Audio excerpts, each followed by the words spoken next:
वो सोचना कि अगर किसी को बता दो तो बेहोश हो जाए। ब्राह्मणों को एक भ्रम पैदा हो गया कि हम ज्ञान की वजह से श्रेष्ठ हैं। नहीं, तुम ज्ञान के दान की वजह से श्रेष्ठ हो। हीरो मतलब वो आदमी जिसने विषम परिस्थितियों में संघर्ष किया हो। अंबेडकर, उसकी जीवनी पढ़ोगे ना तो कहीं कहीं रोने लगोगे। गांधी, भगत सिंह, जैसे हमारे देश के बड़े सारे राजनेता कहते हैं कि मुसलमानों ने हिंदुओं को बहुत परेशान किया है। कब? नहीं किया है। हाँ, तो कब किया है? नहीं किया है, अब हम लोग को नहीं पता है कब किया। अबे तो भैया हमको भी बता दो कब किया है। नहीं, ब्राह्मणों ने दलितों को बहुत सताया है। कब? नहीं सताया है। अरे तो भैया हमको बता दो, हम भी तो जाने कब सताया है। नहीं, वो दलित अगर वो पढ़ लेता था रामायण तो उसके कान में खौलता हुआ शीशा डाल देते थे। अच्छा, कब? नहीं वो सब छोड़ो, कब? अरे हमको भी बताओ, हम भी तो जाने। हाँ, क्या बहुत अच्छा सवाल किया तुमने, बहुत बढ़िया। घोड़ी पे क्यों बैठने नहीं? अंबेडकर को मना कर पाए? मेरी बात सुनो, अंबेडकर को मना कर पाए? नहीं मगर पाए। क्यों? क्योंकि जिन्होंने अंबेडकर की बात नहीं मानी आज वो परेशान है। अंबेडकर की कौन सी बात? अंबेडकर की वो बात, एक स्टेटमेंट में उस आदमी ने दलित मुक्ति का संविधान बताया। एक स्टेटमेंट, एक। तुम घोड़ी पे बैठने के लिए परेशान हो?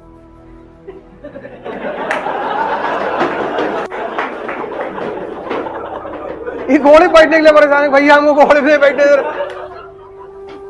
अंबेडकर ने सिद्धांत बताया सवर्णों के सर पे बैठने का। अंबेडकर ने सिद्धांत बताया सवर्णों के सर पे बैठने का, और बैठ के दिखाया, सिर्फ बताया नहीं, दिखाया। पता है क्या सिद्धांत था? एक लाइन में उस आदमी ने कहा कि शिक्षा शेरनी का दूध है, जो पी लेता है वो दहाड़ता है। तुम घोड़ी के पीछे भागे जा रहे थे।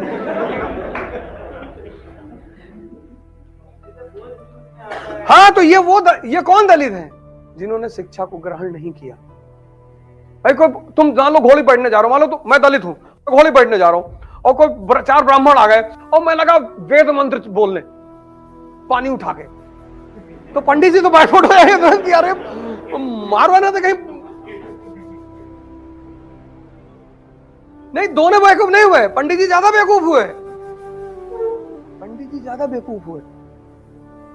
पंडित जी अगर उसे घोड़ी बैठ जाने दे तो वो वेद मंत्र पढ़ेगा नहीं। अंबेडकर ने एक लाइन में सूत्र दिया, एक लाइन में। अंबेडकर इतने महान आदमी है ना, अंबेडकर इस भारत के इतिहास में ऐसा आदमी है जो हर परेशान व्यक्ति को मुक्ति का रास्ता बताता है। सिर्फ दलित की बात मैं नहीं कर रहा हूं।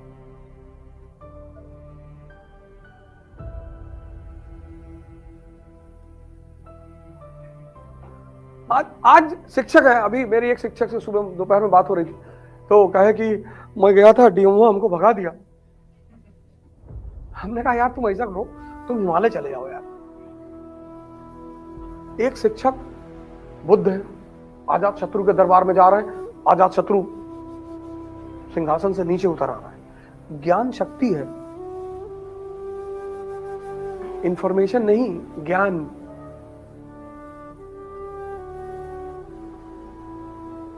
अंबेडकर को एक बात समझ में आ गई थी कि ब्राह्मण की ताकत की मेन वजह क्या है। वो बात उस आदमी को समझ में आ गई थी, और उस ताकत की मेन वजह थी ज्ञान, ज्ञान पर एकाधिकार। तो उन्होंने ये कहा कि जो इनकी शक्ति का आधार है वो तुम ले लो। जब ज्ञान ही इनकी शक्ति है तो वो ज्ञान तुम भी ले लो, तुम भी ताकतवर बन जाओ। जैसे आज तुम चमड़े जूते की दुकान पे जाते हो, कितना इज्जत देते हो दुकानदार को। वही ली के शोरूम में जाते हो ना, नाइक, एडिडास, क्यों? क्योंकि बढ़िया शोरूम है 5 करोड़ का, वहां लड़कियां काम कर रही हैं, और लड़कियां तुम्हारे पैर में जूता पहनाती हैं। कहती सर आप एकदम सलमान खान की तरह लग रहा हो। बोले 2-4 जूता और दे दो। वही जो हमारे यहां का चर्मकार है, जूता बना रहा है, उसको तुम नीच भाव से देख रहे हो। बात तो बराबर ही है ना। तुम ली की जीन्स पहन रहे हो, वो कपड़ा है, ली के मालिक को तुम बड़ी इज्जत कर रहे हो, लेकिन हमारा जो जुल्हा है उसको तुम कह रहे हो नीच जाति का है। जाति व्यवस्था खराब नहीं थी, जाति व्यवस्था में जो उच्च नीच का भाव पैदा हो गया, ब्राह्मणों को एक भ्रम पैदा हो गया कि हम ज्ञान की वजह से श्रेष्ठ हैं। नहीं, तुम ज्ञान के दान की वजह से श्रेष्ठ हो। समझो मेरी बात को। ब्राह्मण ज्ञान की वजह से श्रेष्ठ नहीं है। तुम हमसे आए, सीखे और आईएएस बन गए, तभी तो इज्जत करोगे। मुझको बहुत पता है, लेकिन मेरे ज्ञान से तुमको कोई फायदा नहीं हुआ, तो तुम मेरी इज्जत क्यों करोगे? ब्राह्मण इस देश में क्यों फंस गया? ब्राह्मण ने सोचा कि मेरा ज्ञान मेरी ताकत है। तुम्हारे ज्ञान के दान, ऐसे मुझसे क्या मतलब? इस क्लास में कौन बैठा हुआ है? ब्राह्मण बैठा है कि दलित बैठा है कि मुसलमान बैठा, मुझसे क्या लेना देना है? उससे क्या लेना देना है? तो ब्राह्मण को एक भाव पैदा हो गया कि हम उच्च का है। अंबेडकर को क्लास के बाहर बिठा देते थे, तब भी वो बंदा पढ़ता था। क्या जज्बा रहा होगा पढ़ाई का। अभी तुमको क्लास के बाहर बैठा दें, कल से आओगे ही नहीं। कि हम जो है शुक्ला हैं।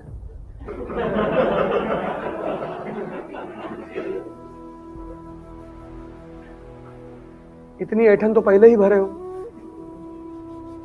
उस आदमी को क्लास के बाहर बिठाते थे, बाहर पढ़ता था वो आदमी। और जो लोग बाहर बैठाते थे उन्हीं के ऊपर सर पे बैठ के संविधान लिखा। इसको बोलते हैं बदला।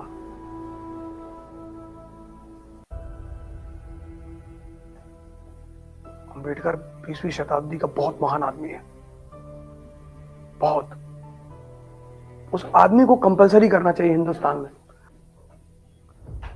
जय भीम का नारा बहुत प्यारा है, तो जय हिंद का नारा है, ऐसे जय भीम का नारा है। लेकिन मेरे लिए जय भीम का नारे का मतलब है दुस्साहस, डेयरनेस। मेरे लिए जय भीम मतलब ये नहीं कि मैं अंबेडकर को फॉलो करता हूं। मेरे लिए जय भीम का मतलब है दुस्साहस। वो सोचना कि अगर किसी को बता दो तो बेहोश हो जाए।